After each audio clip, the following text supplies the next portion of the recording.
यवतमाळ जिल्ह्यामध्ये जिल्हा पोलीस अधीक्षक कुमार चिंता यांनी ड्रोन उडवण्यावर बंदी घातलेली आहे। नेमकी ही बंदी कशासाठी घातलेली आहे, या मागची कारणं काय, कशाच्या कारणास्तव बंदी घातलेली आहे, माझ्यासोबत अधिक बातचीत करण्यासाठी जिल्ह्याचे पोलीस अधीक्षक कुमार चिंता आहेत। साहेब, ड्रोन उडवण्यावर तुम्ही बंदी घातलेली आहे, नेमकी बंदी कशासाठी घातलेली आहे, या मागची कारणं काय?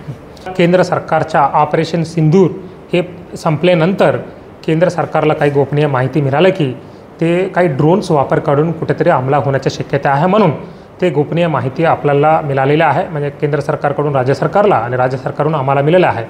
त्या माध्यमातून म्हणजे त्या बॅकग्राऊंडच्या हिशोबाने आम्ही BNSS 163 सेक्शनच्या अनुसार आम्हाला पण परवानगी दिलेली आहे। ते पॉवर वापर करून आम्ही पूर्ण ड्रोनच्या बंद करण्यासाठी, फ्लाइंग बंद करण्यासाठी आम्ही आदेश करण्यात आलेला आहे। आणि हे आदेश म्हणजे काल 22 मे पासून 3 जूनपर्यंत अंमलबजावणी होणार आहे। नेमकं आता बरेचसे लोकांना बंदी घातल्याची माहिती नाही आहे। कदाचित सध्या लगनसराई सुरू आहे आणि यामध्ये जर एखाद्याने ड्रोन उडवला तर त्यावर कशा कायद्याअंतर्गत कारवाई केली जाते? सोशल मीडिया माध्यमातून आम्ही प्रसारित पण केलेलं आहे आणि सर्व ठाणेदाराला पण मी सांगितलेलं की सर्व व्हॉट्सअप ग्रुपमध्ये पण हे प्रसारित चालू आहे।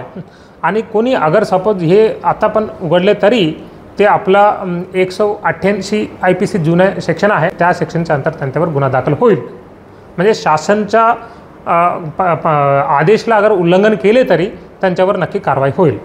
काही गोपनीय माहिती केंद्र सरकारला देण्याच्या दृष्टिकोनातून यवतमाळ जिल्ह्यामध्ये जिल्हा पोलीस अधीक्षक कुमार चिंता यांनी ड्रोनवर बंदी घातलेली आणि या कायद्याचं जर कोणी उल्लंघन केल्यास त्याच्यावर कडक कारवाई करण्याचा इशारा देखील दिला आहे। संजय राठोड, साम TV न्यूज, यवतमाळ। देश विदेशातील प्रत्येक घडामोडींचे लाईव्ह अपडेट मिळवण्यासाठी आता साम टीव्हीच्या सर्व सोशल मीडिया प्लॅटफॉर्मला लाईक, फॉलो आणि सबस्क्राईब करा। तसंच सर्व नोटिफिकेशनसाठी बेल आयकॉन प्रेस करायला विसरू नका।